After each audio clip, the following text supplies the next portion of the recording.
Rodolfo Walter Díaz. Presidenta de la Ilustrísima Corte de Apelaciones de Chillán, ministra Paulina Gallardo García.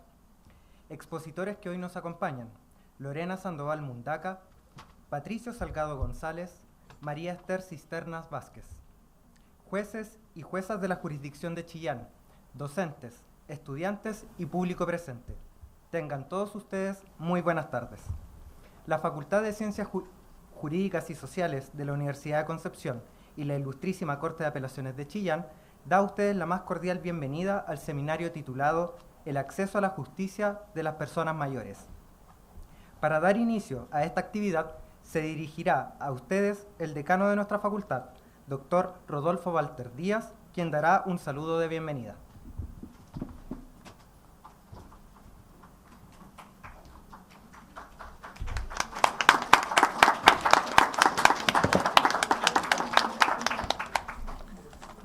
Buenas tardes a todas y a todos. Saludo muy especialmente a la señora Presidente de la Ilustre Corte de Apelaciones de Chillán, ministra Paulina Gallardo, a los expositores, a los expositores y a todos quienes nos acompañan en esta relevante oportunidad para la carrera de Derecho de la Facultad de Ciencias Jurídicas y Sociales del Campus Chillán. El presente seminario surge como parte del convenio de cooperación entre nuestra facultad y la Ilustre Corte de Apelaciones de Chillán, teniendo en común que ambas instituciones consideran como prioritario no solo la experiencia práctica en la formación de alumnas y alumnos y futuros abogados, sino que también ser un aporte al debate jurídico actual. En este contexto, que retomando nuestras actividades presenciales, se ha sentado como un punto de importancia al reforzar algo que siempre nos ha caracterizado, como lo es la vinculación con el medio, y no solo ser una fuente de conocimiento para nuestros estudiantes, sino que abrir nuestras puertas y compartir aquello de manera abierta al público. Así, buscamos analizar temas socialmente relevantes, en especial respecto de grupos humanos expuestos y que deben ser foco de nuestro interés, como en esta oportunidad lo son las personas mayores, tal como se titula nuestro seminario, lo cual permitirá que nos acerquemos a un correcto uso del lenguaje, una comprensión más acabada de sus necesidades, evitando con ello estigmatizar a estos, sumando el adecuado ejercicio judicial de sus derechos. Contaremos con la información desde una fuente directa, como lo es aquella que nos podrá entregar desde el punto de vista jurisdiccional la señora Presidenta, ministra Paulina Gallardo, quien nos instruirá sobre el protocolo especial de acceso a la justicia. Así también contamos y agradecemos a quienes forman parte de este seminario como expositores, invitados desde la participación del Servicio Nacional del Adulto Mayor y la reciente creada Oficina de Defensa de Personas Mayores, quienes nos acercarán más aún al tratamiento especial, que nos dará una mirada única y más directa de las personas mayores. Muchas gracias por asistir y compartir con esta facultad y esta carrera este seminario.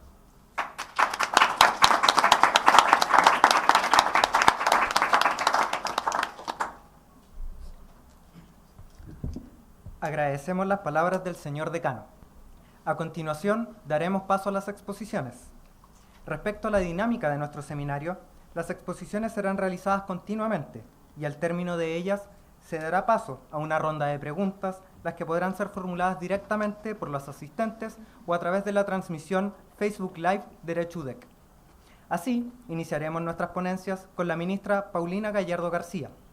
Ella es abogada de la Universidad de Concepción, magíster en Derecho con mención en Derecho Constitucional por la Universidad Católica de Chile.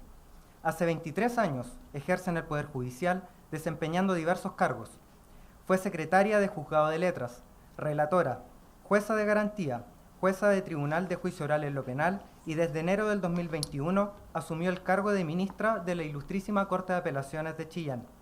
En la actualidad detenta la presidencia de la misma Corte. Invitamos a pasar al podio a la ministra Paulina Gallardo, quien nos presentará su ponencia titulada Protocolo de Acceso a la Justicia.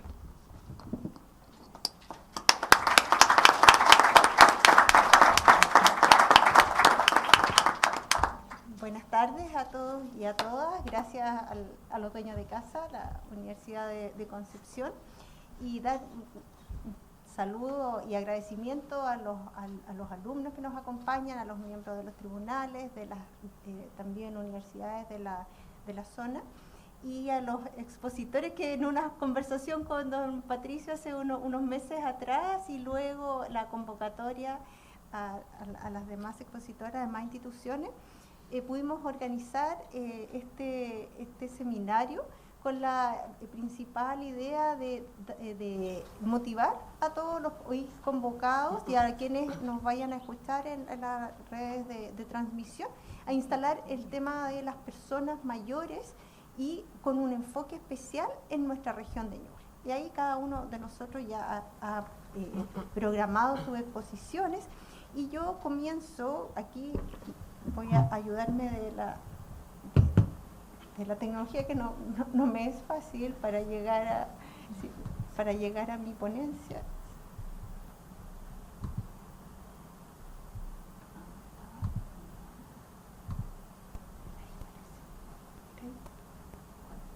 Esa.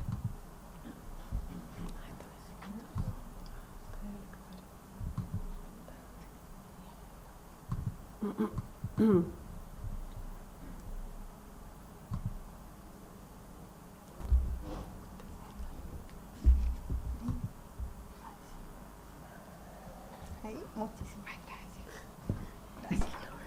Entonces, yo soy más clásica. En primer lugar, contarles que el Poder Judicial, bajo liderazgo, por cierto, de la excelentísima Corte Suprema, ha trabajado desde ya hace varios años en distintos temas de acceso a las personas en situación de vulnerabilidad. Y dentro de ello se abarcan niños, niñas y adolescentes que han tenido bastante visibilización en los últimos años, personas con alguna discapacidad física o cognitiva, y en ese margen de trabajo se creó el protocolo de acceso a la justicia de personas mayores.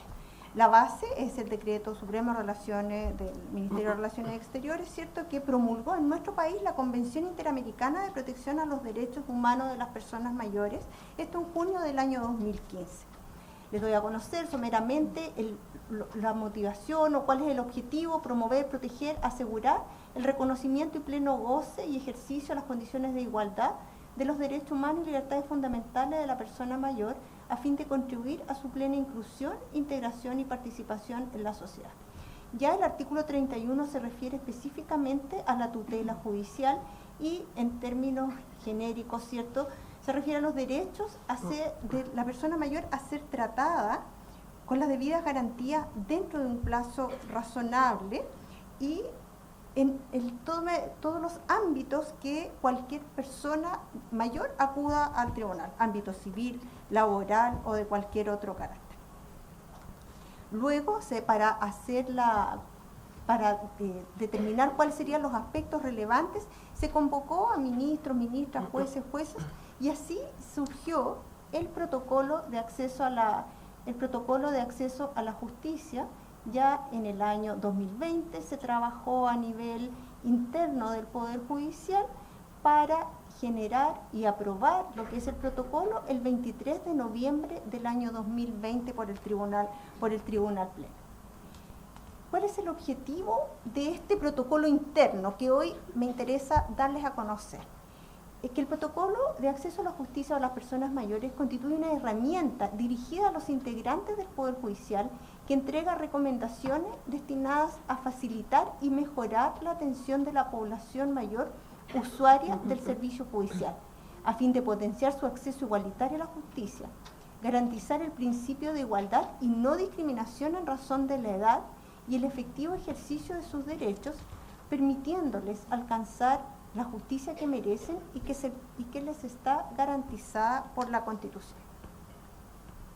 En términos bien esquemáticos, este protocolo tiene esta estructura. un área conceptual, tiene conceptos normativos basados en los tratados internacionales y otros instrumentos internacionales, por ejemplo, los parámetros que da la Organización Mundial de la Salud y otros organismos internacionales. Luego, un marco normativo nacional, principios generales, recomendaciones transversales que tienen que ver con el resguardo de derechos específicos, atención y buen trato, lenguaje e información, infraestructura, capacitación y coordinaciones, y luego recomendaciones específicas por materia. Acá está disponible en la página del PJUD, del Poder Judicial, y la idea como es difundir este protocolo, al hacer circular después de este seminario este PPT, la idea es que puedan ir directo a lo que les interese. Ahí con ayuda del informático de la Corte hicimos un acceso directo para que puedan tomar conocimiento cabal y detallado de las distintas áreas que abordan. De los múltiples aspectos que trata, elegí algunos conceptos, dentro del área conceptual, algunos conceptos para reflexionar. El protocolo habla de discriminación múltiple y se refiere a cualquier distinción, exclusión o restricción hacia la persona mayor fundada en 2 o más factores de discriminación. Yo creo que todos los que ejercemos en las distintas áreas de los servicios públicos nos damos cuenta inmediatamente que hay la discriminación o la falta de acceso es multifactorial en todas aquellas personas que se encuentran en una situación de vulnerabilidad, ya sea adultos mayores, personas con discapacidad, y en este caso el tema de los adultos mayores no escapa a ello. También elegí mostrarles el concepto de negligencia. Se refiere a un error involuntario o falta no deliberada, incluido entre otros el descuido, la omisión, el desamparo, la indefensión que le causa un daño o sufrimiento a una persona mayor, tanto en el ámbito público como en el privado, cuando no se hayan tomado las precauciones normales necesarias de conformidad a las circunstancias. Yo me permitiría vincular esto con un término que se ha familiarizado bastante, que es la invisibilización de la persona que acude a nuestra institución o que tenemos enfrente. Y hay y todos incurrimos, creo, en eso, la negligencia atribuírsela como a los otros. Tal servicio es negligente porque no tomó las debidas resguardos, tal persona, tal profesional fue negligente, pero parece que todos incurrimos en alguno de estos tipos de omisiones que están ahí plasmados y que si se llevan a un caso puntual, parece que todos alguna vez, lamentablemente, hemos incurrido en este tipo de negligencia, y que la idea es empezar a reparar esa visión o esa omisión en la que hemos incurrido como servicio y como persona. También hago referencia a los servicios sociosanitarios integrados, que se refiere a beneficios, prestaciones institucionales para responder a las necesidades de tipo sanitario y social de la persona mayor, con el objeto de garantizar su dignidad y bienestar y promover su independencia y autonomía. Claramente, hoy, el Poder Judicial o una resolución en el ámbito que sea familia, laboral, etcétera, no está ajena a la acción del Servicio de Salud, a la acción de la Corporación de Asistencia Judicial, a la acción del Servicio Nacional de Menores y otra serie de instituciones que podríamos estar largamente mencionando. Entonces, la necesidad es una integración de los servicios que atienden al adulto, a la persona mayor. En cuanto a la normativa nacional, me llamó mucho la atención al confeccionar y al elegir cómo exponer estos aspectos. Este es un resumen de lo que contiene el protocolo, que es mucho más extenso, pero primero, en la legislación chilena no existe un tratamiento o estatuto referido a la protección de las personas mayores. De hecho, tan cierto es así que la Constitución no contempla la protección especial o una garantía para las personas mayores, sino que ¿a qué artículos recurrimos? A lo que ya conocemos, a los del 19, a la integridad de la vida y al derecho a la igualdad, que son los que nos sirven para abarcar las distintas áreas. Y la normativa, y eso es lo que tomo en la otra parte de la ficha, la normativa es dispersa y se centra en distintos aspectos muy misceláneos, lo que dificulta la configuración de un marco jurídico. Tenemos la creación del Servicio Nacional del Adulto Mayor, también aquellos que en materia de tribunales de familia se refiere a las personas mayores. Luego también encontramos normas sobre discapacidad, atención preferente al servicio de salud. También encontramos en el Código Penal normas asociadas a la referencia a las personas mayores. Luego también esparcidos por ahí rebajas de impuestos territoriales que pueden beneficiar o que van destinadas a beneficiar a las personas mayores, y después ya nos va, y otros ámbitos del derecho civil propiamente tal, en los cuales se va a explayar don Patricio, que dice relación con los aspectos tutelares de las personas o de la participación de las personas mayores como tuteladas por el derecho. Avanzando en el contenido de nuestro protocolo, tenemos recomendaciones generales y de buen trato. ¿Qué pretendemos? Pretendemos garantizar la debida diligencia y tratamiento preferencial a las personas mayores para la tramitación, resolución y ejecución de las decisiones de proceso judicial. Priorizar la actuación judicial de manera particularmente expedita en casos en que se encuentre en riesgo la salud o la vida de la persona mayor.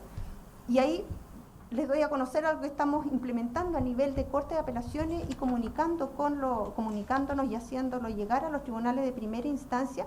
Primero tenemos que saber en qué causas tenemos personas mayores asociadas, y ya sean como imputado, demandante, demandado, abogado. Muchas veces parte alguno de los litigantes, no necesariamente tiene que ser alguno de las partes propiamente tal, sino también alguno de sus representantes. Entonces, estamos iniciando un proceso de requerimientos de tipo informático, de poder tener en nuestro sistema, en los distintos sistemas, el SIAC, el CID-Corte o los que sean, poder identificar las causas en que vienen personas mayores acorde a las definiciones de nuestra legislación, de manera que haga más fácil la depuración. ¿Para qué? Por ejemplo, una de las recomendaciones que no anoté, pero es darle preferencia en la tabla. O sea, darle preferencia al momento de poner las causas en tabla. Porque hay una serie de normativas que regulan la preferencia legal, ya sea menores de edad o reclamos de ilegalidad, pero en ninguna parte, ninguna ley nos dice que aquellas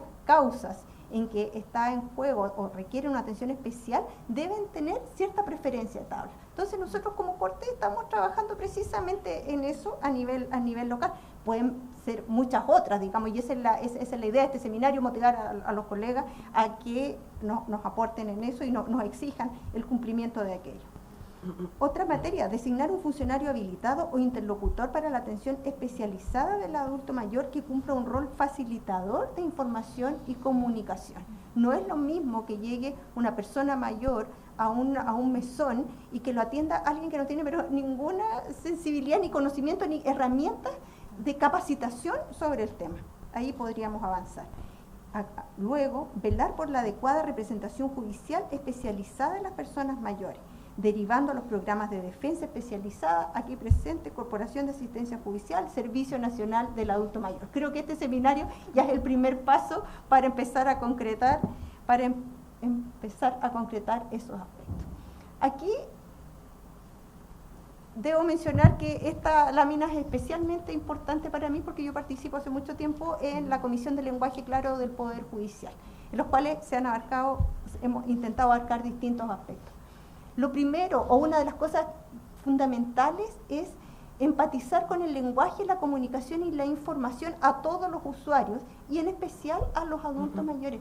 Tenemos que implementar un lenguaje claro, sencillo, accesible por parte de todos los funcionarios del tribunal, en que notificaciones, sentencias y otras actuaciones judiciales, y evitar tecnicismos en la entrega de información. O sea, los tecnicismos en la entrega de información ya son un problema que ha sido detectado por la academia y por todo el aspecto lingüístico también. Entonces, con mayor precisión o con mayor interés en lo que atañe a la información a las personas mayores. Segundo, promover el uso de medios de comunicación accesibles para asegurar que las personas mayores comprendan el alcance del procedimiento y su significado, así como toda la información que les sea proporcionada. Para ello es necesario considerar si la persona es analfabeta, padece una discapacidad o pertenece a algún pueblo indígena. O sea, el tema del analfabetismo es un tema que es como que uno les pone en Santiago o en otras partes y es como que no existiera, es como que todo el mundo supiera leer y escribir y tuviera todos los conocimientos y las herramientas tecnológicas para conectarse a los links, a los Zoom, a leer, etcétera, etcétera. Y es algo tan básico de poder saber si la persona que yo estoy atendiendo, al que estoy conociendo, al que le tengo que resolver el problema, sabe leer y escribir. Parece que ese es como un desde que necesariamente tenemos que implementar. Y acá marqué con rojo, como le dije a mis colegas de exposición, el tema de la brecha digital. O sea, la brecha, tener en cuenta la brecha digital, es decir, las dificultades para usar medios digitales, acceder a Internet o conocer el funcionamiento de aplicaciones tecnológicas. Sin duda, con todas las ventajas que ha traído el uso de herramientas telemáticas en todas nuestras instituciones, creo que a las personas mayores ha sido uno de los grupos etarios más afectados por los efectos de la pandemia y de esta excesiva digitalización. Entonces, y dentro de eso, considerando que tenemos que buscar un equilibrio, también explicar, tratar de hacerles más amigables todos aquellos aspectos de comunicación y tender, por cierto, a la atención presencial de las personas mayores, como conversamos con don Patricio cuando iniciamos este proyecto. A la persona le gusta ver, necesita ver al abogado, necesita ver al doctor, necesita ver al juez, necesita ver a las personas. No es suficiente una pantalla que a muchos nos agrada, en otros momentos no, pero la persona mayor es distinto, necesita verlo. Necesita comunicarse con ellos. Entonces, este tema de la brecha digital, y le hago especial hincapié a los alumnos que hoy nos acompañan, para ustedes es su mundo desde que nacieron, no tienen otro concepto, pero en su trabajo, cuando empiecen a hacer sus prácticas, a vincularse con las distintas personas, no todos nacieron en el mundo con las herramientas que ustedes han tenido acceso, y es deber nuestro integrarlos a los que no han tenido esas posibilidades.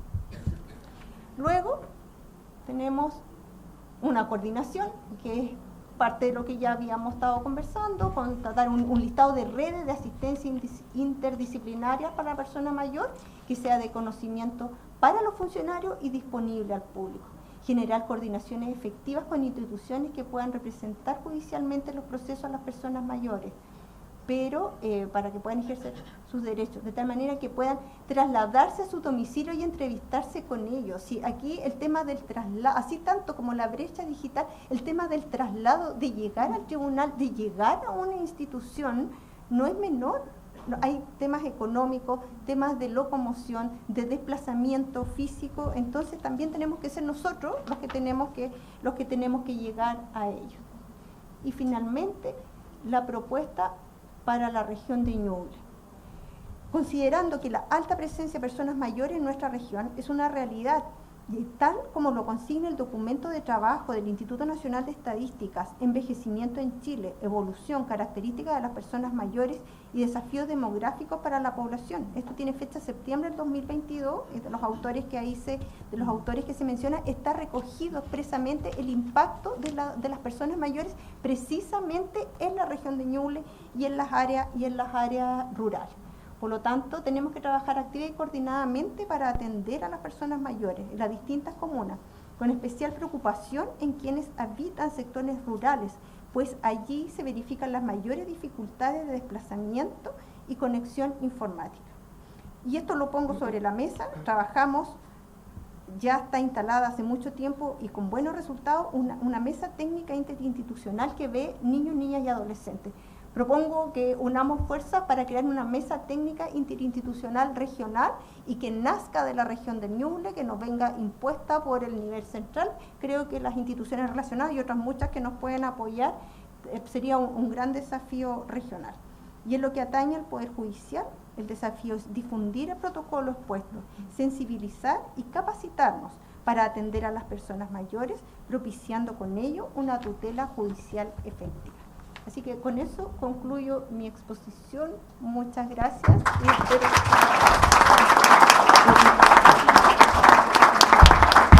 Muchas gracias.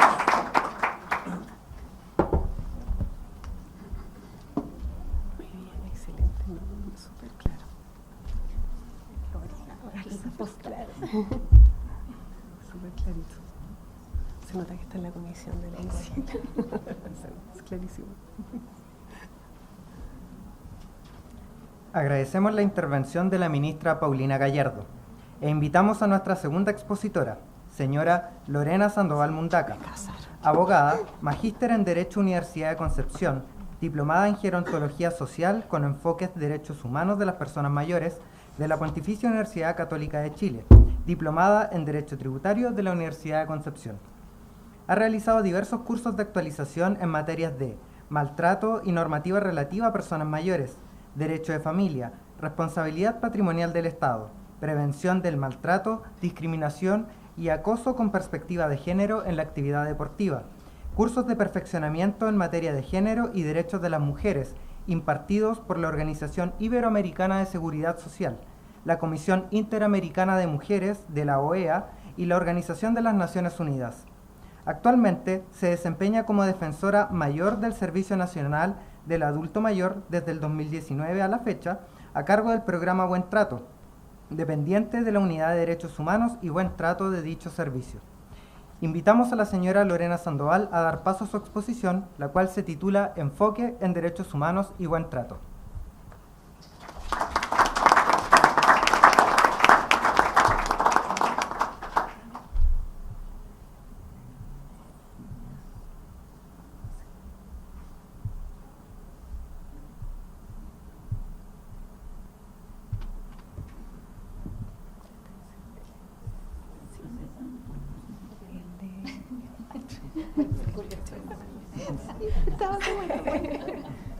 Mataron a César. Mataron a César.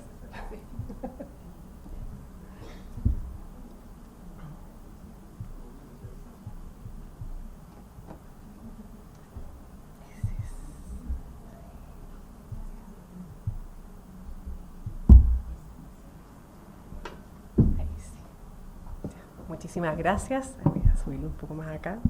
Ahí sí. Muy buenas tardes a todos, a todas. Hago mío también los vocativos mencionados al inicio de la presentación. Estoy muy contenta como profesional y también como representante del Servicio Nacional del Adulto Mayor acá en Ñuble de poder ser partícipe de esta actividad y que tanto el Poder Judicial como la academia y los servicios que estamos trabajando actualmente para y por las personas mayores podamos estar reunidos en esta tarde y poder contribuir al conocimiento tanto de los estudiantes, de los profesionales, abogados y también funcionarios también del Poder Judicial, a quien estoy mirando en este momento y que conozco también muy de cerca y que de alguna forma han contribuido a mi formación también como abogada. Así que paso a comenzar con mi exposición, que dice relación con enfoques en derechos humanos y buen trato a las personas mayores. Como servicio, evidentemente nuestra función y en esta oportunidad, en esta actividad, es darle a conocer la realidad en Chile sobre envejecimiento y vejez, para que sepamos dónde estamos aterrizados y cuál es nuestro panorama, tanto en Chile, dentro del territorio y especialmente dentro de la región de Ñuble. Nuestro país no es un país que ya esté envejeciendo, ya actualmente nuestro país, y para conocimiento de especialmente quienes trabajamos con personas mayores, ya es un país envejecido dentro de la región. Somos el país que ha ido envejeciendo, digamos, considerando los parámetros acá del año 86, con una proyección hacia el año 2046, somos el país que mayormente, de acuerdo, me imagino que la gente atrás tal vez no pueda ver bien, pero en el gráfico, en la línea verde, medio encendido, eso representa a Chile. Y como pueden darse cuenta ustedes, nuestro país es el que ha ido con mayor, con mayor progreso, ha ido envejeciendo en el tiempo, y ya esperamos que hacia el 2046 tengamos en total en la población chilena al menos 28,8% de personas mayores, casi un tercio de la población ya esté compuesta de personas mayores. Ese es nuestro panorama dentro de la región, digamos, dentro de que es América del Sur. Y bueno, acá en Chile, ¿cuál es la situación? Acá en Chile, de acuerdo a las proyecciones del INE, aproximadamente nuestra población es de casi 20 millones de personas.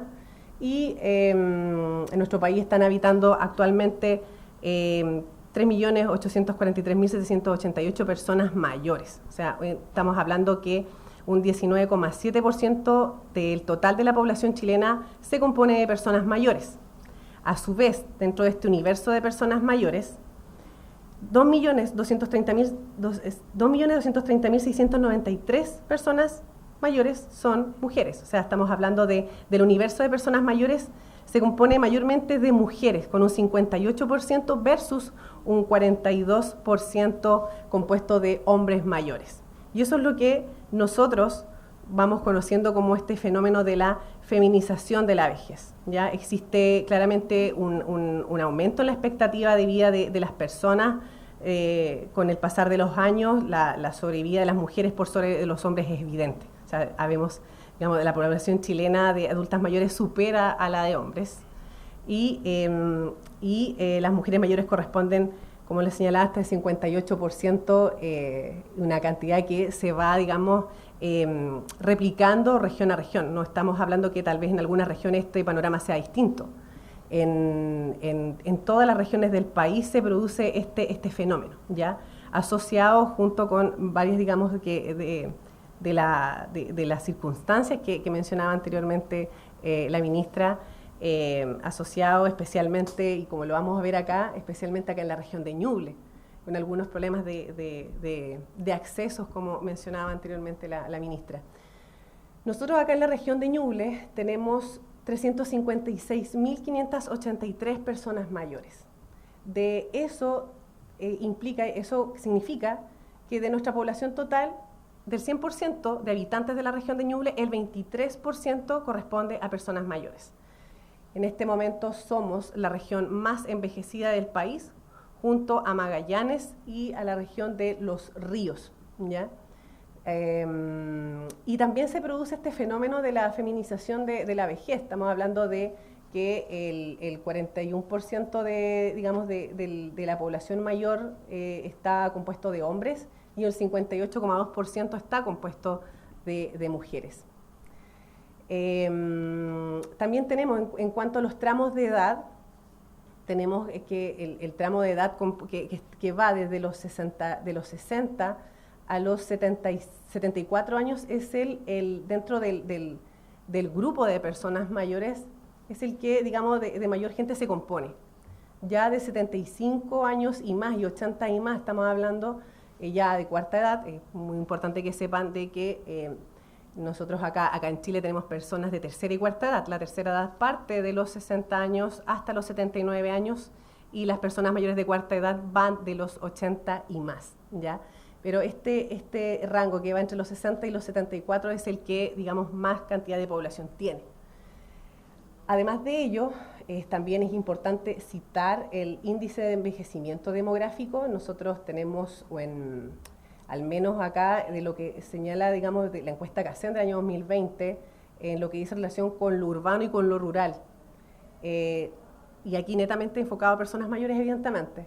El 69,2% de las personas mayores reside principalmente en el radio urbano versus un 30,8% que reside en los sectores rurales. Estamos hablando que esto significa que 1 de cada 3 personas mayores vive o reside en los sectores rurales de esta región. Y nuestro índice de envejecimiento demográfico es el más alto a nivel país.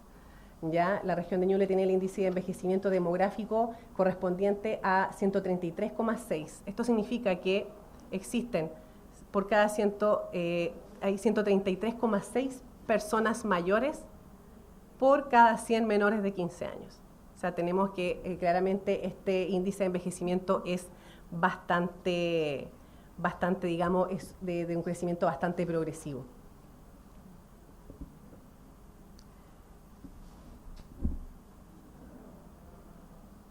Junto con ello es importante también traer a colación lo que dice con los índices tanto de funcionalidad con la autovalencia. Ya hay una mirada bastante negativa de la vejez, o todos lo sabemos.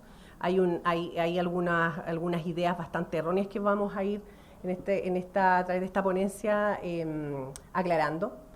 específicamente en lo que dice relación con el índice de funcionalidad, la capacidad que tengan las personas de poder desarrollar sus actividades de la vida diaria sin ayuda de otro. Al menos el 85% de la población de personas mayores en este país es independiente desde el punto de vista funcional, contrario a lo que se cree normalmente.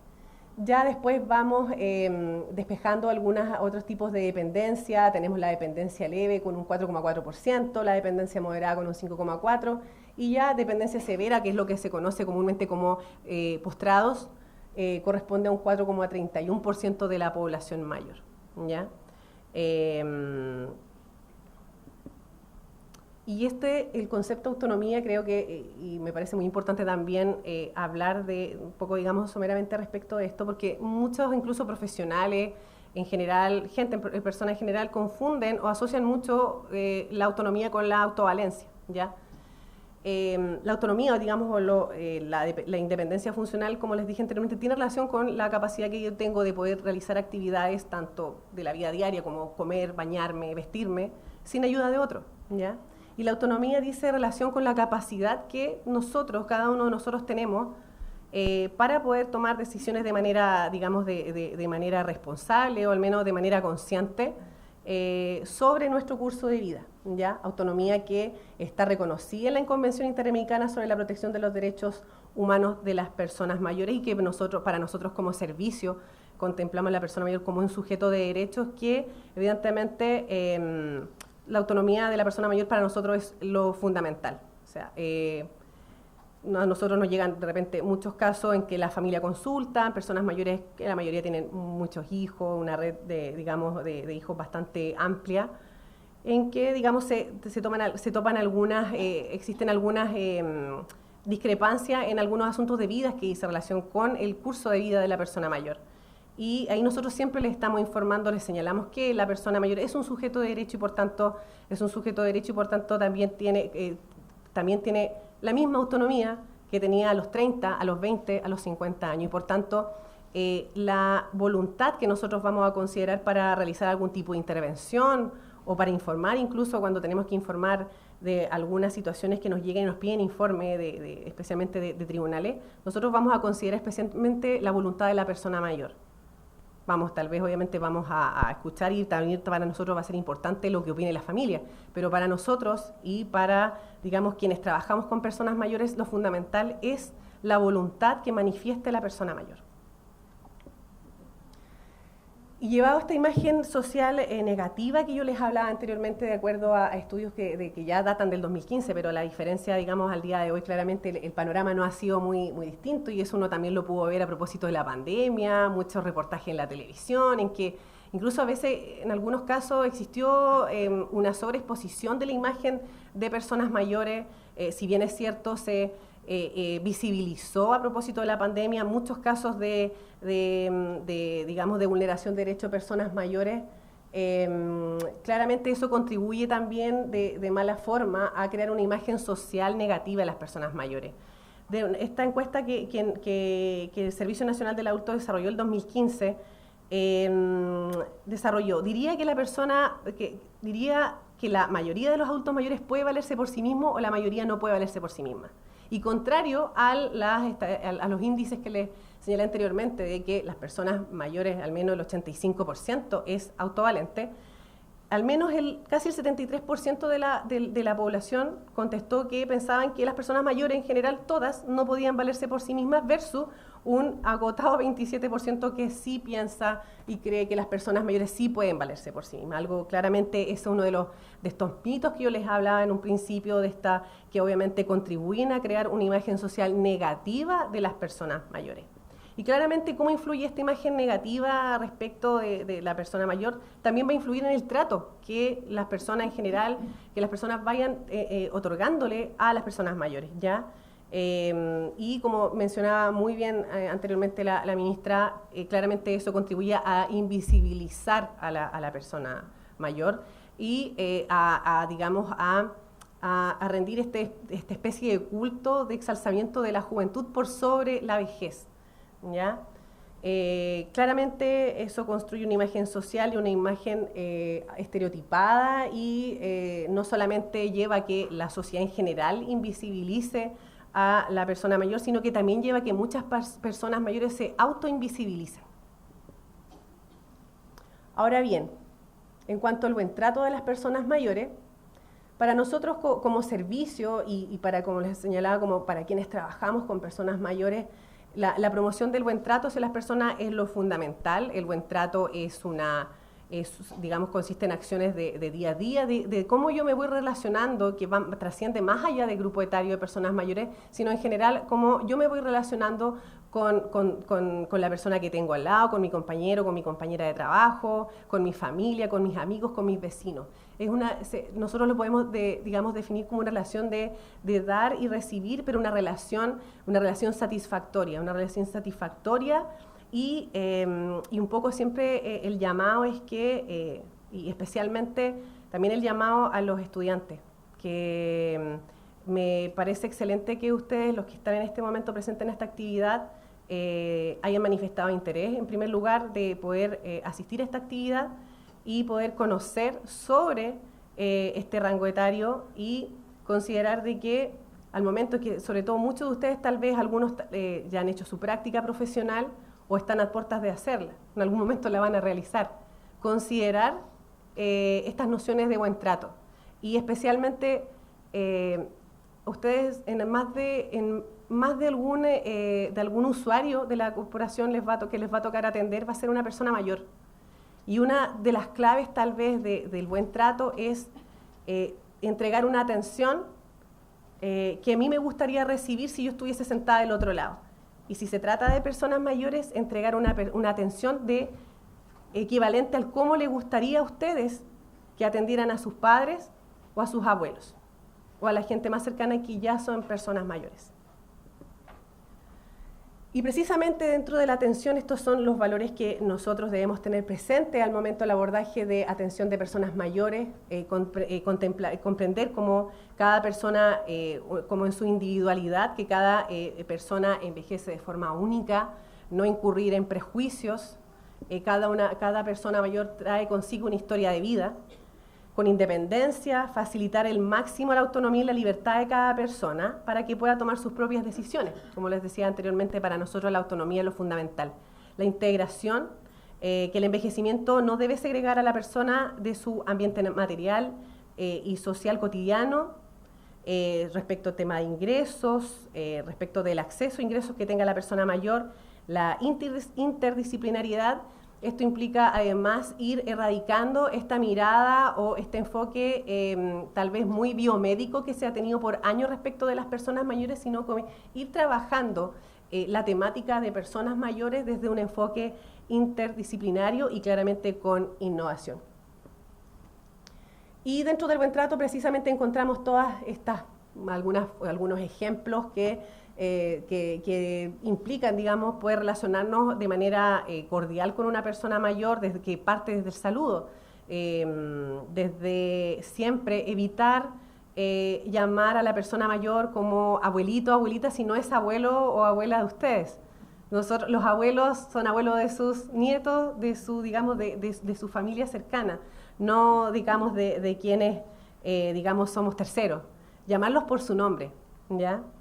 Que la comunicación sea empática, que sea con escucha, no juzgar a la persona mayor, no descalificarla mucho menos, brindar siempre la orientación e información básica y, como también señalaba anteriormente la ministra, en un lenguaje claro, especialmente, y también va un poco el llamado a mis colegas y también a los futuros abogados, que a la persona mayor cuando requiere algún tipo de atención no busca una charla magistral, no busca, digamos, que ser impresionada con conocimientos técnicos, busca lograr tal vez una solución a sus problemas, o tal vez si no es la solución definitiva, tal vez una respuesta, pero esa respuesta tiene que ser de manera clara, tiene que ser en lenguaje claro, tiene que ser de manera digamos, oportuna además, especialmente en un lenguaje claro y que sea comprensible a la persona mayor, teniendo además en consideración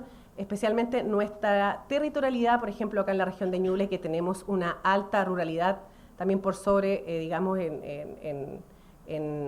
sobre la, digamos, lo urbano. Si bien tenemos más personas mayores que viven en radio urbano, tenemos, digamos, harto, digamos, lo que es territorio, tenemos harta ruralidad, y eso implica también varios desafíos, hartos, digamos, que dicen relación con la conectividad en sentido amplio que tengan las personas mayores.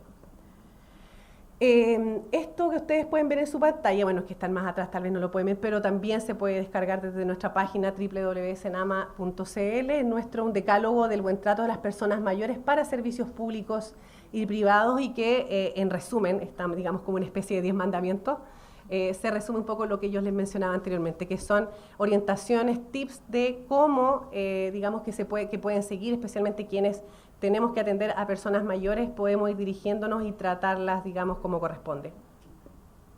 Y finalmente, el enfoque en derechos humanos de las personas mayores. Anteriormente también la ministra hizo una breve, digamos, mención respecto de la Convención Interamericana de los Derechos Humanos de las Personas Mayores. De ahí ella también, en su momento, también mencionó el objetivo de esta convención, que es una convención que es única en el mundo dentro de los 3 sistemas que existen a través de las Naciones Unidas. Tenemos el sistema interamericano, el africano y el europeo. Solamente el interamericano precisamente contempla un instrumento jurídico de derecho público internacional como este, que viene que está dotado de principios que están enmarcados desde la promoción y la defensa de los derechos de las personas mayores, la igualdad, la dignidad, la equidad en su más amplio, digamos, sentido, a través de los 27 derechos que solamente están reconocidos para las personas mayores, que claramente se trata de un mecanismo que obliga a los estados a adoptar las medidas necesarias en todos, digamos, en todos sus planes, políticas y diversas áreas de la nación, ir modificando o ir de alguna forma adaptando esta convención a cada uno de estos aspectos, ¿ya? Partimos, por ejemplo, número 1, la igualdad y no discriminación por razones de edad, y finalmente también tenemos el derecho al acceso también a la justicia. Eso de alguna forma estamos contribuyendo a través de esta actividad, del poder insumarle, informarle y que tomen conocimiento de esta materia. Respecto un poco más de la convención, para nosotros es un documento tremendamente importante. Ya si bien, digamos, no tenemos un reconocimiento expreso a nivel constitucional, sí tenemos la ratificación por parte del Estado de Chile, que hizo de esta convención, lo hizo el año 2017. Esta convención data del año 2015 ante la Organización de Estados Americanos, y Chile lo ratificó el año 2017.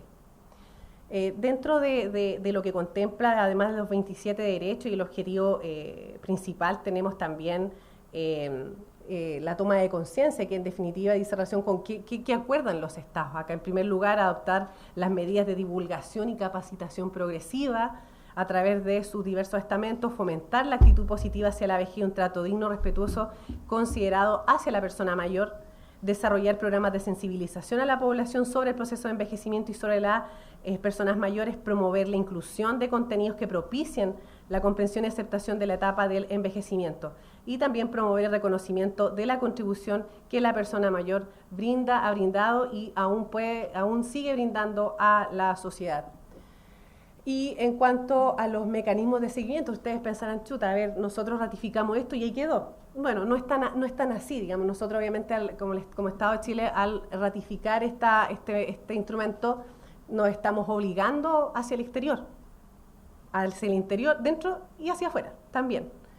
¿Y qué tenemos acá como mecanismos de seguimiento? Que son estas especies de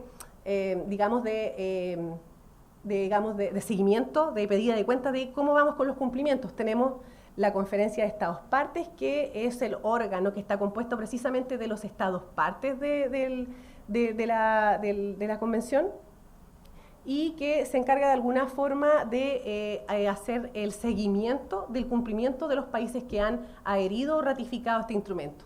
El Comité de Expertos es, como digamos, más o menos puede señalarse, digamos, en su idea, es el organismo más técnico, que viene a asesorar o a colaborar en el seguimiento que va a hacer la Conferencia de Estados Partes. Y el sistema de peticiones individuales dice relación con, digamos, el derecho a petición que tanto personas, grupo de personas o estados puedan desarrollar ante la Corte Interamericana de Derechos Humanos ante incumplimientos respecto de este instrumento. Eso como muy a grandes rasgos respecto de la Convención. Y que claramente dejar muy presente que la Convención, su enfoque principalmente radica en el reconocimiento de derechos humanos y precisamente reconocer a las personas mayores, hablar de personas mayores, ir dejando un poco atrás estos términos como por ejemplo el que también aún se usa, por ejemplo de adulto mayor, adulta mayor, pero hablar de persona, que todos estamos en un mismo, en un plano de igualdad. Y finalmente nosotros como servicio, nosotros dentro de la atención que nosotros realizamos, nosotros tenemos el Servicio Nacional del Adulto Mayor, opera a través de coordinaciones regionales establecidas en cada capital regional y nosotros ponemos a disposición de la atención de la ciudadanía, que estos los mecanismos de atención, valga la redundancia, para efectos de orientar y derivar casos. Esto es muy importante dejar en claro que nosotros como servicio no ejercemos la representación judicial de personas mayores, nosotros hacemos esa derivación a otros servicios, como por ejemplo en este caso nosotros acá en Ñuble trabajamos muy codo a codo con la Corporación de Asistencia Judicial, con Patricio, que es también uno de los exponentes, dado que nosotros como servicio carecemos de esa potestad, digamos, en nuestra ley, así que por ende tenemos que de alguna forma buscar cómo ir haciendo, digamos, ir derivando los casos que requieran una representación judicial. En este caso nosotros entregamos la orientación, somos en algunos casos como la primera llegada para efectos de la orientación, hacemos las derivaciones, incluso como una especie, generando la derivación con una especie de primer diagnóstico, sin perjuicio después de lo que, digamos, del tratamiento que el servicio al cual se le deriva, digamos, pueda adoptar respecto del caso a caso. Atendemos también, digamos, a través del Sistema Integral de Atención Ciudadana SIAC, en atención presencial, Fono Mayor de Senama a través de la línea gratuita del 800-400-035 y atención jurídica especializada, en este caso a cargo de todos los defensores mayores de cada coordinación regional, en este caso en la región de Ñuble recae sobre mi persona. Nosotros nos ayudamos además para efectos de las derivaciones de la corporación, también trabajamos con otros servicios de gobierno como el programa Apoyo a Víctimas del Ministerio del Interior, el CERNAMEC, cuando hablamos de delitos especialmente ocurridos en un contexto de relación de pareja y en algunos casos también con los municipios. Así que finalmente nosotros como servicio y como especialmente yo a cargo del programa Buen Trato con la región de Ñuble, nosotros como les señalaba, si bien no ejercemos una representación judicial, nosotros entregamos la orientación, articulamos con todos los demás órganos, con todos los demás servicios públicos y además también desarrollamos actividad de capacitación para efectos de promover y difundir los derechos de las personas mayores. Espero que les haya gustado esta presentación, que les haya servido de insumo, que esta tarde puedan irse con algo más sobre conocimiento respecto de las personas mayores. Muchas gracias.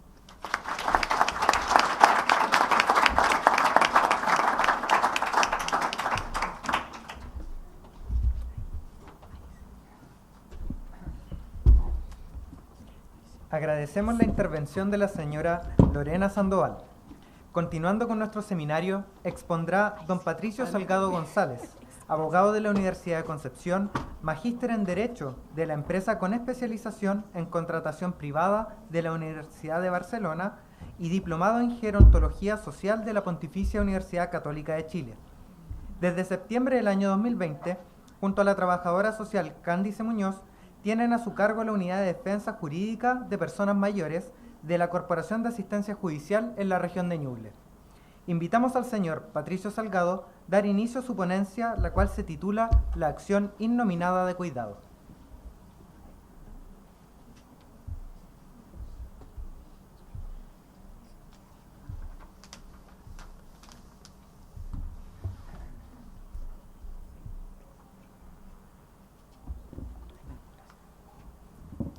Muy buenas tardes. agradecer desde ya a la Ilustrísima Corte de Apelaciones de Chillán, a través de su presidenta, la señora Paulina Gallardo, así como también al señor decano de la Universidad de Concepción, que es mi alma mater, don Rodolfo Walter, al director general de la Corporación de Asistencia Judicial Bío Bío, Julio Díaz de Arcaya, y también a los futuros colegas que están el día de hoy, para presentarles esto que es no sé si llamarlo una construcción procesal, pero dice relación con descubrimiento a partir del trabajo y la realidad de las personas mayores en Ñuble, que hemos titulado La acción iluminada de cuidado de persona mayor. La estructura de esta exposición va a tener 6 puntos: los antecedentes que nos llevan a este trabajo, los fundamentos desde lo doctrinario, desde lo gerontológico y, por cierto, desde el fundamento legal, los elementos de la acción como derecho de la acción procesal, la tramitación de la misma, algunas cuestiones muy particulares en cuanto a lo procesal y finalmente las consecuencias del reconocimiento que ha tenido esta acción en la región de Ñuble. En cuanto a los antecedentes, la unidad que junto con mi colega Candice Muñoz llevamos más de 2 años trabajando, da cuenta de una circunstancia que es nacional, que es el abandono de las personas mayores. Como bien decía la señora Paulina Gallardo, es una situación que está invisibilizada y solamente abordada desde lo social, más no desde lo jurídico a criterio de nosotros. Por lo mismo, la utilización distorsionada del procedimiento especial de violencia intrafamiliar hemos estimado que ha derivado en que en muchos casos ingresan por denuncia, por demanda en este procedimiento y carecen, en este caso, de los elementos, sobre todo el juez o la jueza, de poder dar una solución real y efectiva a la situación de la persona mayor. Y finalmente, como antecedente, nosotros pudimos pesquisar en el trabajo en Ñuble la imposibilidad de obtener una solución permanente y susceptible de un cumplimiento forzado. En cuanto a los fundamentos doctrinarios, sobre todo los futuros colegas que podrán revisar en su libro de bienes del profesor Daniel Peña y Lillo, él menciona que no toda pretensión debe estar encuadrada en una acción nominada. Basta un derecho que sea susceptible de tutela jurisdiccional para que estemos frente a una acción. Lo menciona a propósito de la acción inominada dominio, respecto a aquellas circunstancias que escapan a la acción reivindicatoria o a la acción exposesoria, y que la construye a partir de lo dispuesto en el artículo 19, numeral 24 de la Constitución Política en relación con el artículo 532 del Código Civil. Esto es un poco parecido a lo que nosotros venimos a proponer a partir del artículo 223 del Código Civil. En cuanto al cuidado, no hay una definición expresa de cuidado en nuestra legislación nacional, más nosotros hemos podido construir esta a partir de la Ley 20.422, que establece a partir de la definición de cuidador, que el cuidado se entiende como la asistencia permanente temporal, gratuita, remunerada para la realización de actividades de la vida diaria de una persona. Y esto dice relación con la obligación de cuidado que después vamos a ver en el artículo 223 del Código Civil.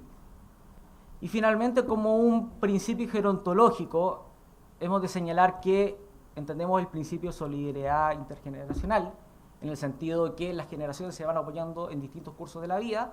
Esto es una aplicación concreta cuando estamos frente a una relación filial, o sea, padre e hijos, o madre e hijos.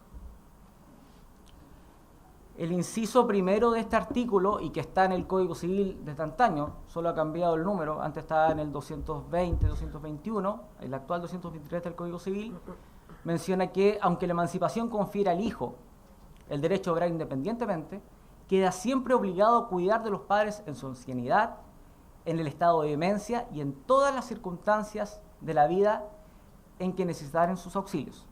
Esto está en el título 9 del libro primero y que lleva a título de los derechos y obligaciones entre los padres y los hijos.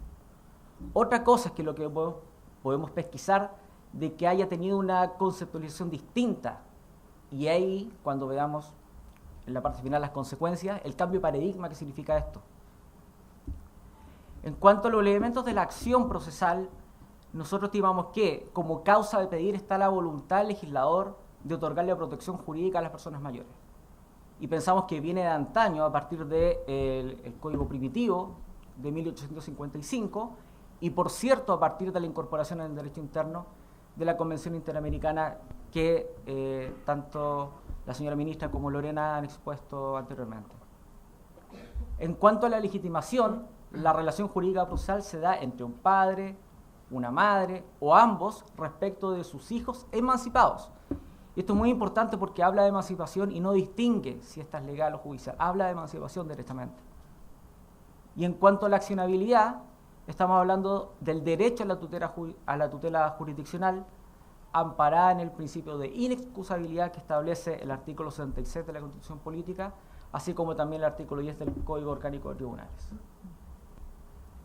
A modo de señalar como requisitos de concurrencia, es necesario estar frente a hijos o hijas emancipados, reitero, sin necesidad de distinguir en qué tipo de emancipación estamos, si la judicial o la legal, porque la ley nos lo señala de esa manera.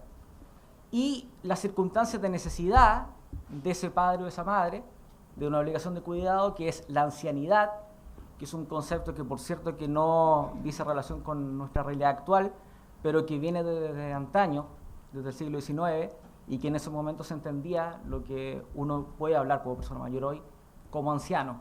O también podría interpretarse, y esto ya es una interpretación muy personal, el concepto que usa la Organización Mundial de la Salud, que distingue de anciano joven, anciano longevo. La segunda circunstancia de necesidad es la demencia, la cual es una circunstancia que lamentablemente afecta bastante a la población nacional y que esto va en aumento.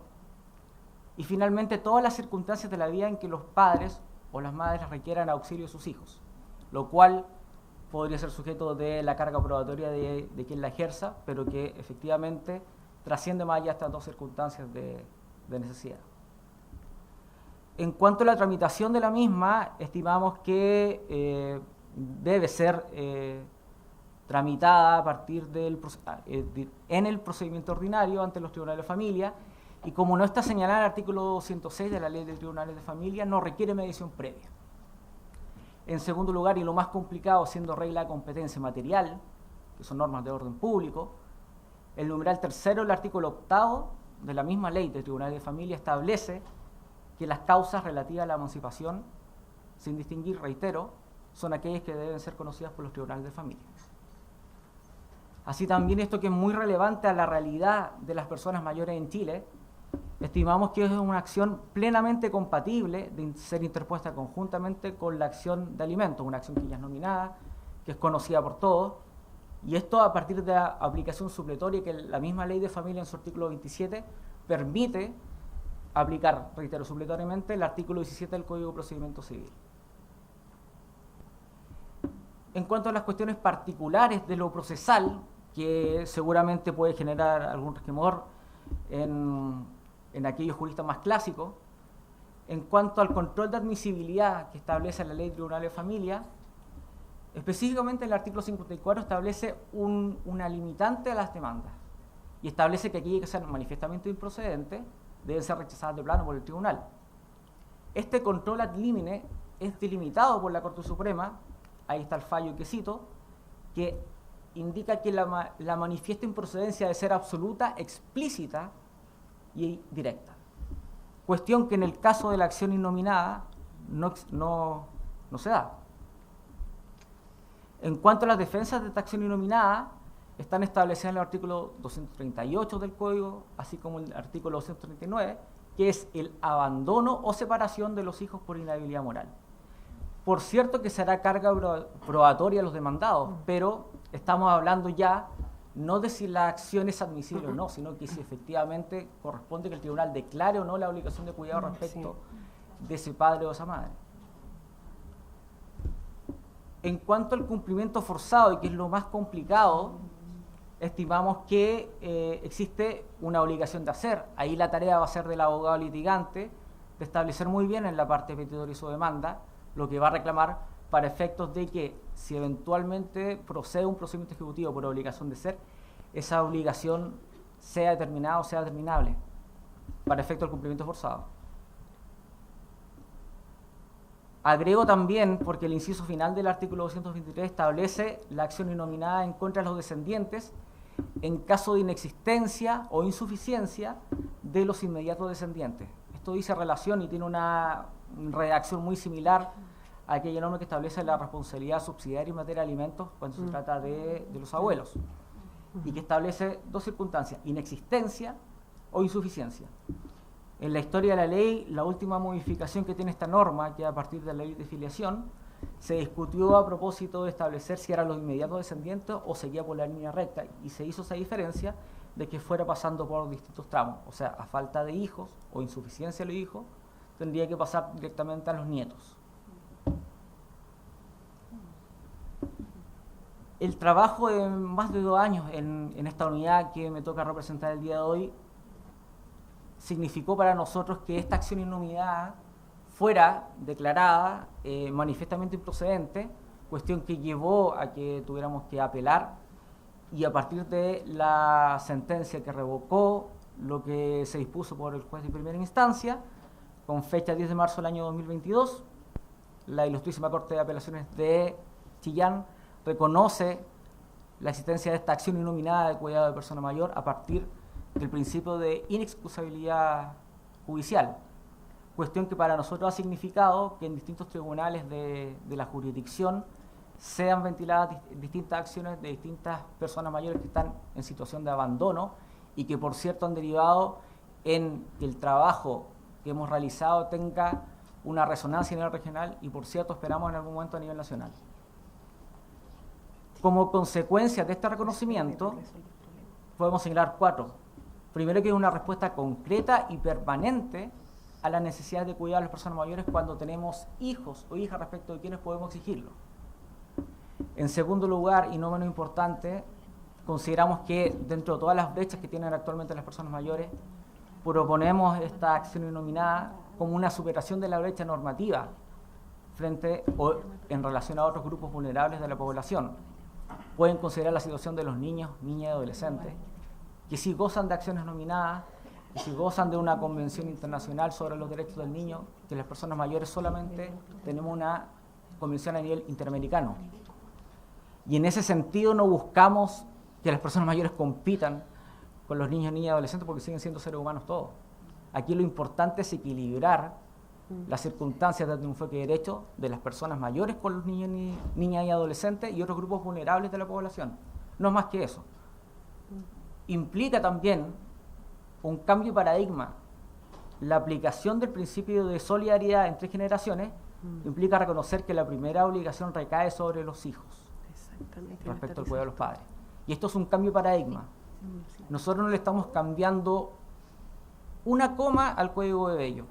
No le estamos agregando ningún inciso a la normativa que ya existe. Estamos solamente estableciendo que el cambio de paradigma va a significar beneficios para una población que se encuentra invisibilizada y que, por cierto, requiere una brecha que podemos superar solamente con el cambio de la brecha normativa. Y finalmente, en cuanto al acceso efectivo a la justicia de las personas mayores, desglosa esta última cuarta consecuencia en base a lo siguiente. Estimamos que el artículo 123 siempre fue concebido como un principio únicamente o como un deber moral, no obstante que el título señala que son los derechos y obligaciones entre los padres y los hijos. Le estamos dando una aplicación práctica a un derecho que existe de antaño. Y algunos que podrán recordar la acción de provechos por el dolo ajeno del artículo 2316 del Código Civil. Era una norma que estaba pero no se aplicaba y por lo menos en los últimos 10 años se empezó a aplicar y fue delineada a partir de la jurisprudencia de los tribunales de justicia. Pero no hubo un cambio en la normativa, hubo un cambio de paradigma y se empezó a aplicar una norma que se había concebido de otra manera. En segundo lugar, estimamos que la acción innominada de cuidado de persona mayor es una aplicación efectiva de lo que dispone el artículo 31 de la Convención Interamericana respecto del derecho de las personas mayores a la justicia y por cierto coincide plenamente con la recomendación transversal, la número 7, si no me equivoco, del protocolo de acceso a la justicia de personas mayores, que señala que deberá asegurarse la persona mayor todas aquellas adecuaciones que signifiquen ajuste en los procedimientos, incluso en etapa administrativa, para que las personas mayores puedan acceder a la justicia. Y finalmente, dentro de los principios que se establecen en la misma convención, hay un enfoque de derechos humanos y hay un principio de protección judicial efectiva que estimamos que respecto de aquellas personas mayores que tienen, respecto a quien pedir o exigir esta obligación de cuidado, se cumplen y se cumplen en la realidad. Le agradezco su atención y espero que esta exposición le haya sido de provecho a todos. Muchas gracias.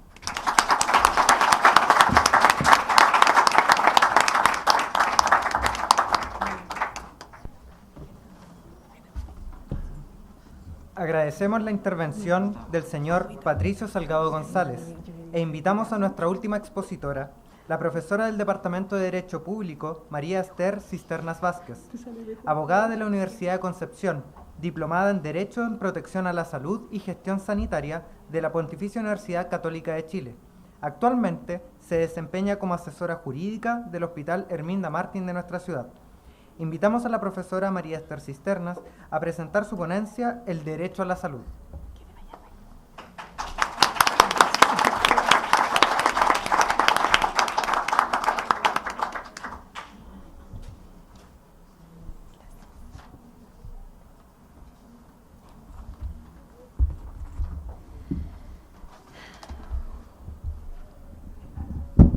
Buenas tardes a todas y a todos. Estoy muy contenta de que nos acompañen el día de hoy. Un saludo especial también a mis estimadísimos alumnos y un agradecimiento también a mis coexpositores.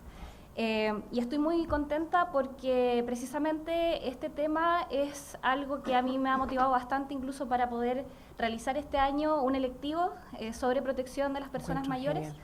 Y precisamente porque es una materia que nos afecta como país, nos afecta en nuestro sistema jurídico, pero también desde un punto de vista bastante egoísta nos afecta a nosotros mismos. Porque como bien mencionaba Lorena, Chile y el mundo están envejeciendo. Las proyecciones al 2040, solo por mencionar una estadística, nos dicen claramente que la población mayor, probablemente incluso la profesora, van a estar ahí, ¿verdad? Por lo tanto, las medidas que nosotros adoptemos en materia de políticas públicas el día de hoy y de acciones jurídicas nos van a beneficiar a todos y a todas. Las personas mayores, como grupo vulnerable, especialmente vulnerable, abarca más de 4 décadas. Persona mayor, como todos saben, mayor a los 60 años, pero hay una diversidad y heterogeneidad dentro del mismo grupo, necesidades diversas, que se expresan de manera distinta e incluso regionalmente. Y por lo mismo, destaco mucho la exposición de Lorena en que tenemos que cambiar la visión que nosotros tenemos de la vejez en sí. La vejez no es algo en sí negativo, es un proceso biológico normal que todos estamos experimentando a lo largo de los años. Pero obviamente, la lógica nos dice que el transcurso del tiempo trae un cambio biológico inherente a nuestro sistema. Y con ello, uno de los grandes derechos que importan a las personas mayores de manera transversal es su derecho a la salud. Entonces, el enfoque aquí tiene que ser cómo logramos un envejecimiento saludable. ¿Ya? Un envejecimiento saludable entendido como el proceso de desarrollar y mantener la capacidad funcional que permite el bienestar en la vejez. No se entienda que el hecho de pasar a pertenecer al grupo de persona mayor implica problemas de salud. Hay octogenarios a los cuales yo le tengo mucho que envidiar, ¿cierto? Que están bastante bien. Sino que es reconocer que gran parte de esa población va a requerir también de nuestros propios sistemas de salud, tanto públicos como privados, ¿ya? Y destaco obviamente una realidad objetiva, que es que más del 80% de nuestras personas mayores se atienden exclusivamente a través del sistema público, ¿ya? A través de nuestro sistema FONASA, ¿cierto? Sí. Y la consecuencia lógica de ello es una recarga a una de nuestras aristas del sistema público, que obviamente tiene que hacer frente con los recursos que tiene para poder tratar de lograr una atención efectiva e integral a nuestras personas mayores. Entonces, ¿cómo lo logramos? Primero hay que distinguir los elementos de un envejecimiento saludable. Tenemos la capacidad intrínseca misma de la persona, que se refiere a la combinación de todas las capacidades físicas y mentales que un individuo puede utilizar en un determinado momento, ¿ya? Y eso es casuístico, obviamente, las capacidades individuales de cada uno. Pero también la salud el derecho a la salud se va a ver impactado necesariamente por mi entorno. El entorno, ¿cierto?, en el que habita la persona mayor, en el que interactúa. Tenemos, por ejemplo, una serie de recursos o plantea una serie de obstáculos que en última instancia determinan si una persona mayor tiene un mayor o menor nivel de capacidad. Y es algo tan simple como algo que se ha conversado ya en las anteriores ponencias, precisamente algo tan simple como el transporte. Hacer nuestras ciudades más amigables a las personas mayores efectivamente va a ayudar al acceso a la justicia, pero también al acceso a las prestaciones de salud que ellos requieren, ¿ya? Entonces, esta relación que tiene el individuo y el entorno, cómo interactúa, es lo que nosotros conocemos como capacidad funcional y es lo que tenemos que propiciar para asegurar un envejecimiento saludable. La estrategia de la OMS la podemos encasillarla en 4 aspectos macro. Primero, adaptar los sistemas de salud a las poblaciones de edad que estos atienden actualmente. O sea, para poder asegurar un derecho a la salud de manera efectiva y evitar eventualmente la judicialización por malas prestaciones o por acceso inoportuno a los sistemas de salud, ¿cierto? Tenemos que conocer la población que estamos tratando. Y ya lo escuchamos, Ñuble es una de las regiones con los más altos índices de población mayor, ¿ya?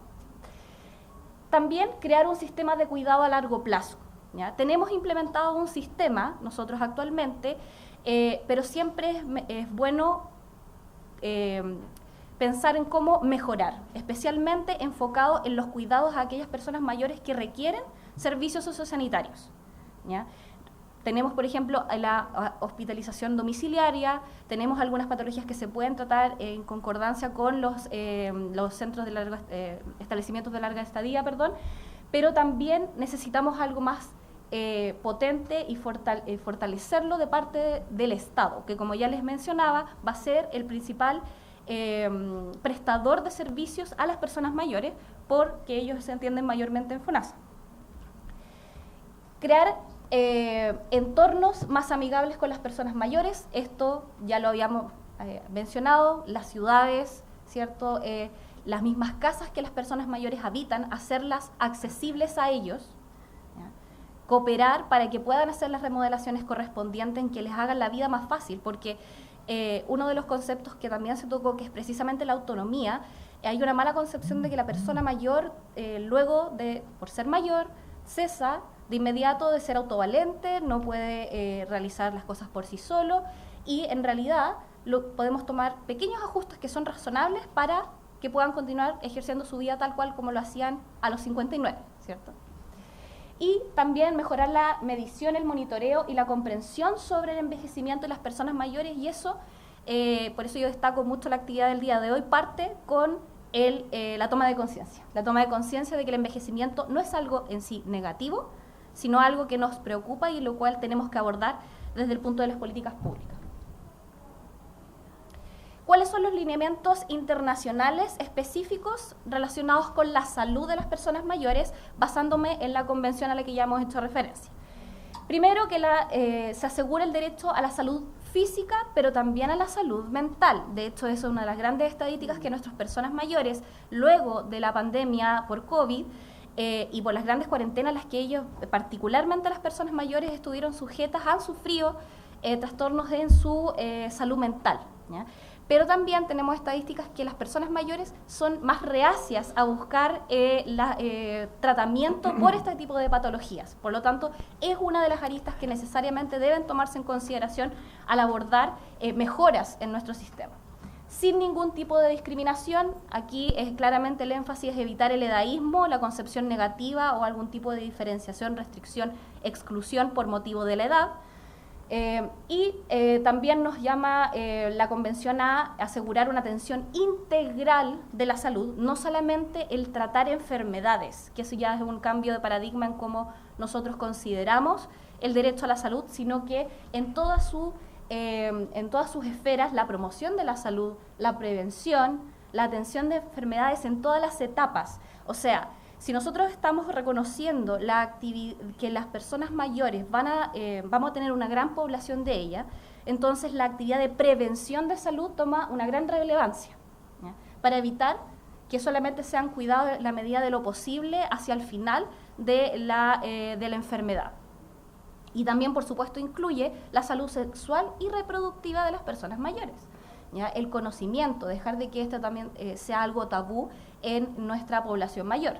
La rehabilitación y accesibilidad a los cuidados paliativos que también mayoritariamente van a ser otorgados por el Estado en aquella persona mayor que lo necesita acorde a su enfermedad. ¿Y por qué? Porque se tiene que propiciar el disfrute del más alto nivel de bienestar físico, mental y social. Eso nos va a llevar a un envejecimiento saludable.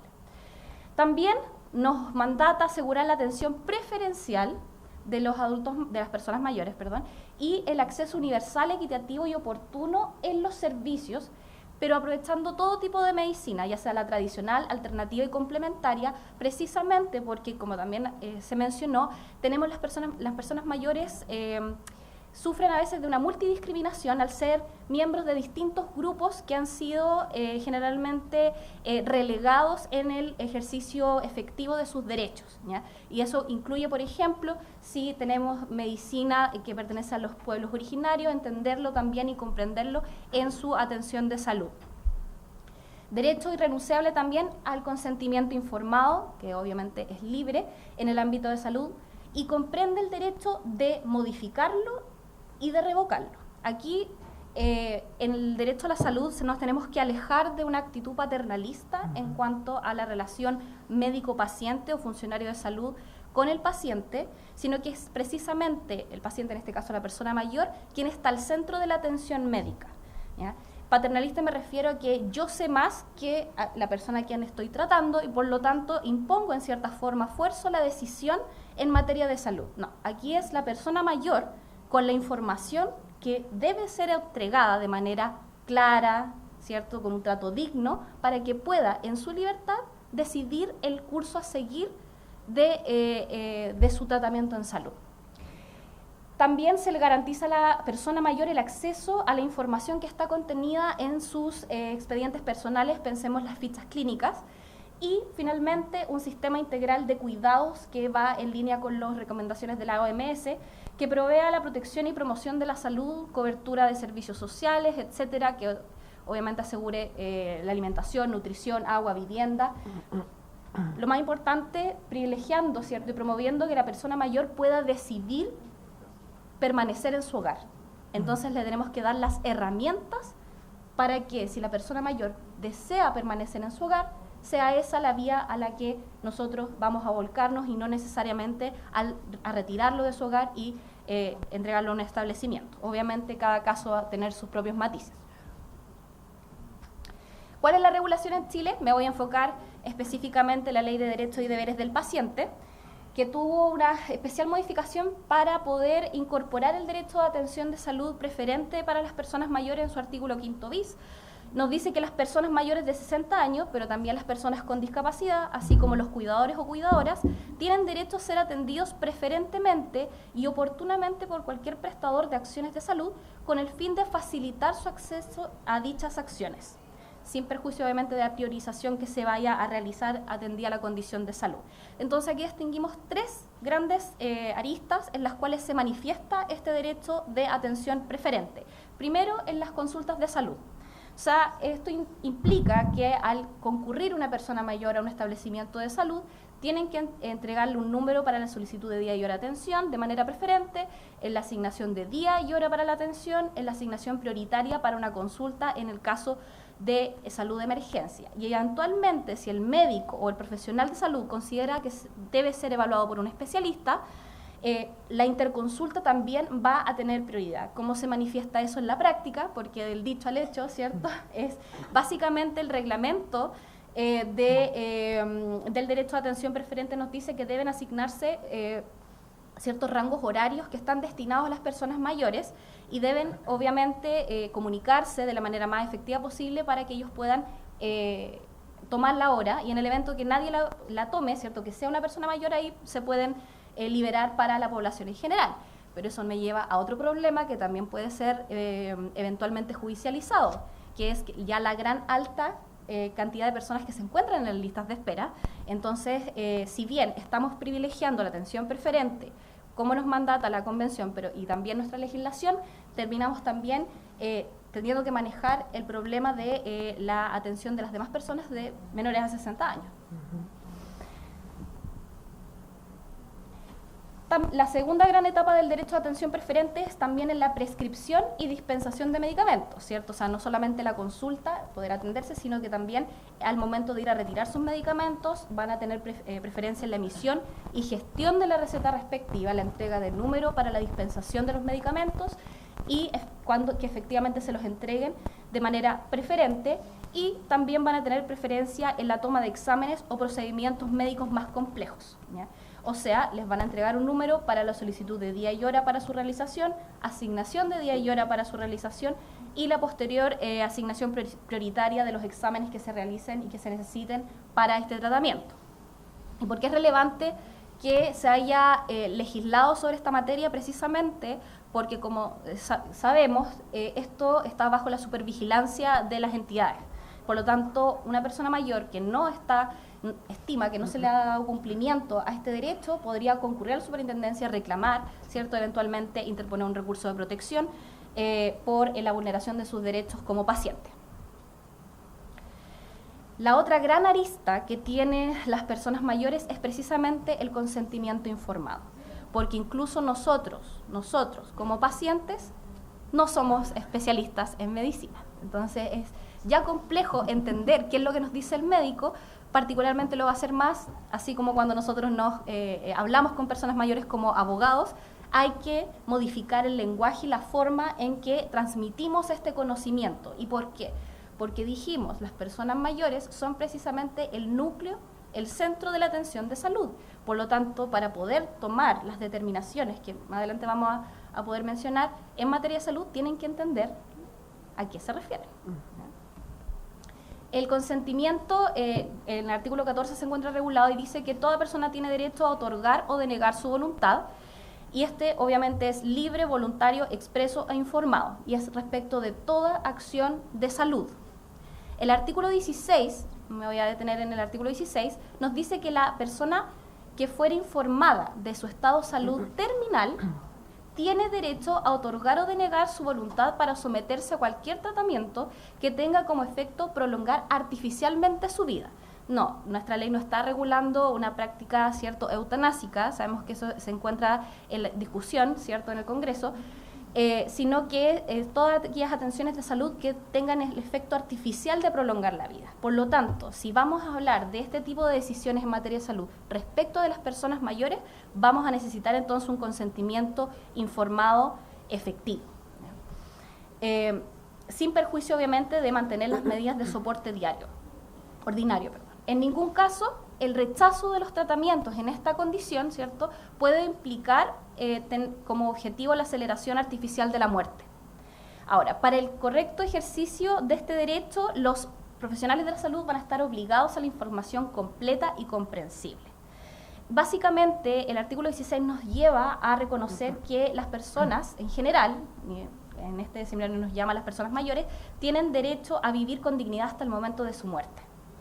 Y con dignidad no implica necesariamente lo que diga el médico, sino que lo que sea conforme a la voluntad de la propia persona. Entonces, en consecuencia a ello, si bien puedo rechazar determinados tratamientos, tengo aún así mi derecho a los cuidados paliativos que permitan hacer más soportables los efectos de la enfermedad, pero también la compañía necesaria que el grupo familiar necesita para enfrentar estas decisiones. Porque muchas veces, y eso lo vemos en el día a día, el conflicto no lo tiene necesariamente la persona mayor, lo tiene el grupo familiar, con la decisión que la persona mayor de manera autónoma ha decidido, ¿ya? O sea, ha tomado. Perdón.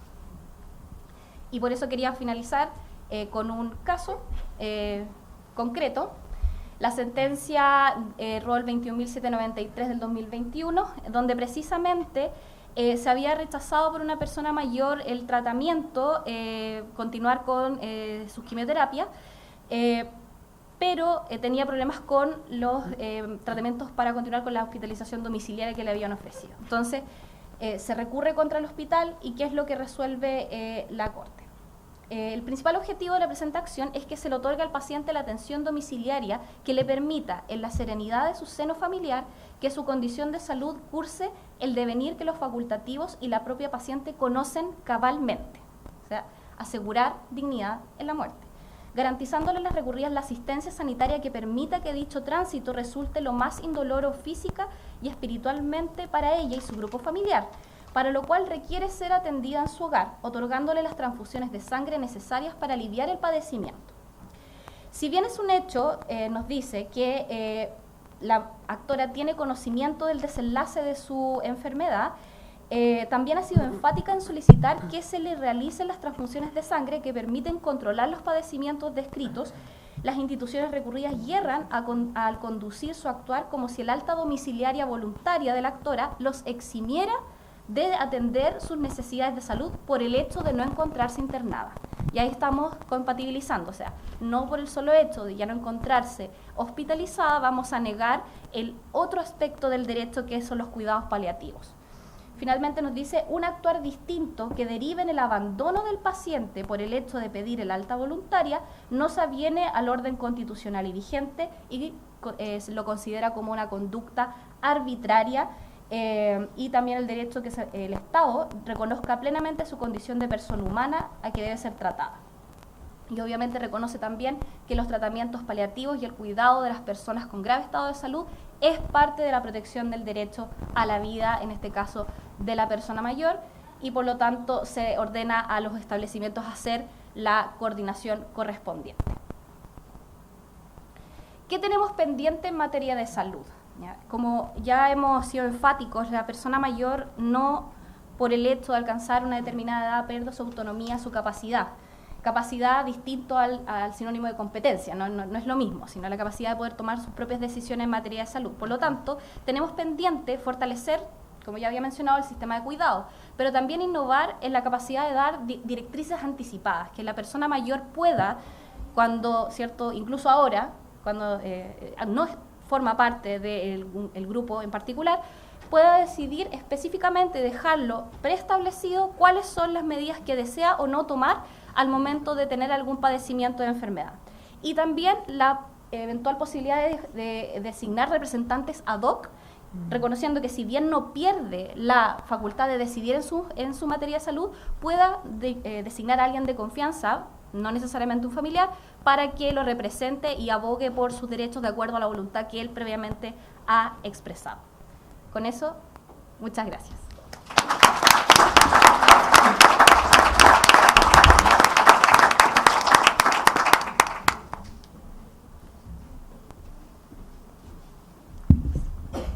Agradecemos la ponencia de la profesora María Esther Cisternas y así como también agradecemos a todos nuestros expositores. A continuación, damos paso a una ronda de preguntas. Quienes estén interesados pueden levantar su mano para acercarles el micrófono y que puedan consultar.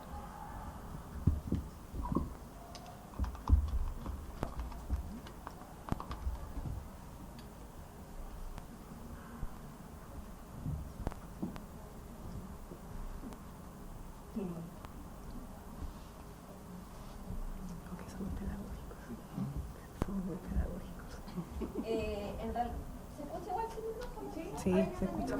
Ahí bien.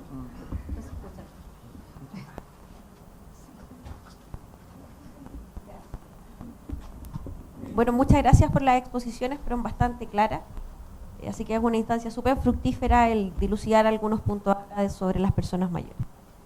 Una pregunta a la ministra, en realidad estas se han recogido a través de las redes sociales.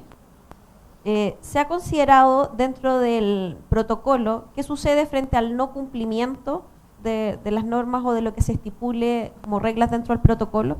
Ya que es sabido que si el no cumplimiento no conlleva algún tipo de consecuencia, solo queda como una manifestación de buenos principios. En el fondo, si eso está abordado o no dentro del uso del protocolo. ¿Te toca? ¿Sí? Gracias. Bueno, gracias.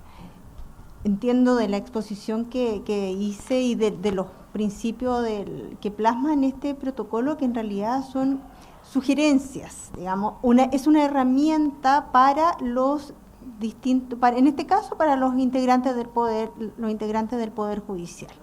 No hay una sanción que si una persona no es bien atendida o no se cumple precisamente con alguno de los principios o del buen trato, no hay contemplada una sanción para el funcionario, juez o el que se ve involucrado en una situación así, sin perjuicio que a lo mejor si pasara a mayores pudiera dar lugar a algún tipo de responsabilidad administrativa por negarse, por no tramitar oportunamente, tendría que ir aparejado en ese sentido. Entonces, no hay un aspecto sancionatorio inmediato, pero sí el llamado es a exigir su cumplimiento por los requirientes, en definitiva, lo mismo que los protocolos para todos los servicios públicos, entiendo que también para algunos privados, en la medida de que una institución exponga un protocolo y lo exponga ante la comunidad, le da a la comunidad las herramientas para exigirlo y para mejorarlo también y para advertir las falencias. Entonces, si bien no hay un castigo, sí se genera la instancia para una mejora y, como lo señalé, posiblemente a lo mejor un tipo de solución administrativa de la inacción o de la omisión que se advirtió por parte de alguno de los usuarios. Gracias, ministra. Otra pregunta ahora para Lorena. ¿Cómo se puede afirmar que existe la autonomía de una persona mayor si muchas veces estas son influenciadas por familiares más cercanos? ¿Cómo se logra verificar en la práctica que la voluntad de esta persona mayor no se encuentra viciada? Para nosotros como servicio, en las intervenciones que nosotros realizamos, lo fundamental es intervenir a la persona mayor, entrevistarla de manera en privado y conocer directamente de su propia boca, conocer su consentimiento y, digamos, respecto a alguna situación en particular que se exponga, ¿ya? Nosotros necesariamente contamos en ese caso con la versión que nos entregue la propia persona mayor, ¿ya? Más allá si existe una influencia por parte digamos, de algún familiar, y eso es un hecho, eso, digamos, incluso desde la experiencia en la intervención de casos, yo sé que eso conozco algunos casos que lamentablemente se dan de esa forma. Nosotros como servicio y en general, el ordenamiento en general, tampoco podemos ir contraviniendo nosotros a la persona mayor con lo que nos diga, sin perjuicio que pueda estar lamentablemente influenciada por algún tercero. De lo contrario, nosotros estaríamos vulnerando y estaríamos ya, nosotros como servicio incluso no sería concebible poner en duda y, digamos, lo que nos manifieste la persona mayor. Evidentemente, ella como sujeto de derecho y también de obligaciones tiene, digamos, tendrá que de alguna forma asumir las consecuencias y las responsabilidades de lo que nosotros nos vaya reportando. Así es como funciona.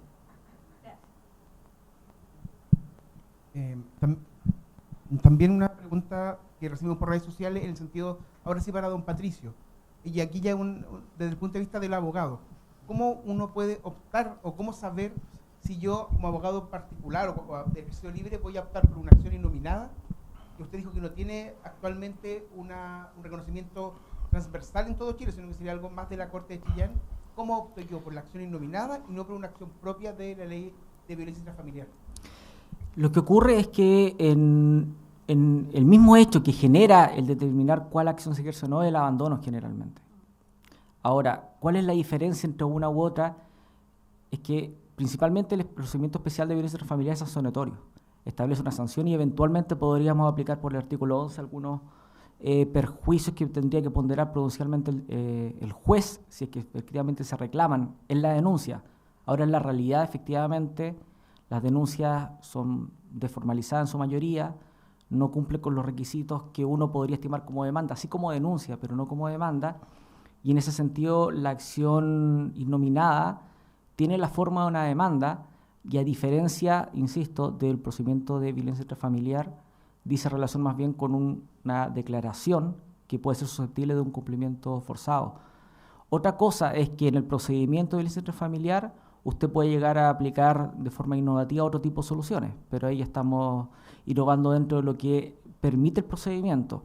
Lo que nosotros pretendemos cuando existe esta relación filial es que en ese sentido uno pueda dar una solución permanente y que la persona no tenga que estar constantemente ejerciendo denuncias porque sus hijos no ejercen las labores de cuidado.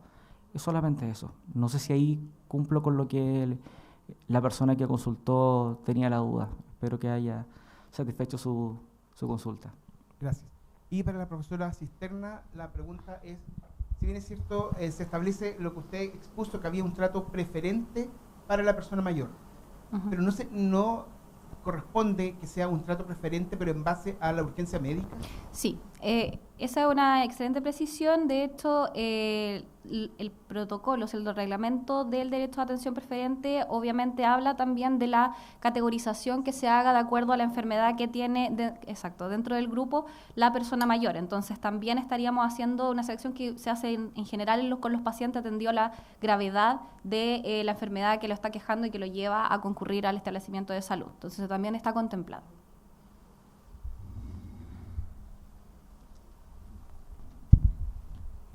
Bien, agradecemos a nuestros expositores cada una de sus interesantes ponencias y los invitamos a pasar acá adelante.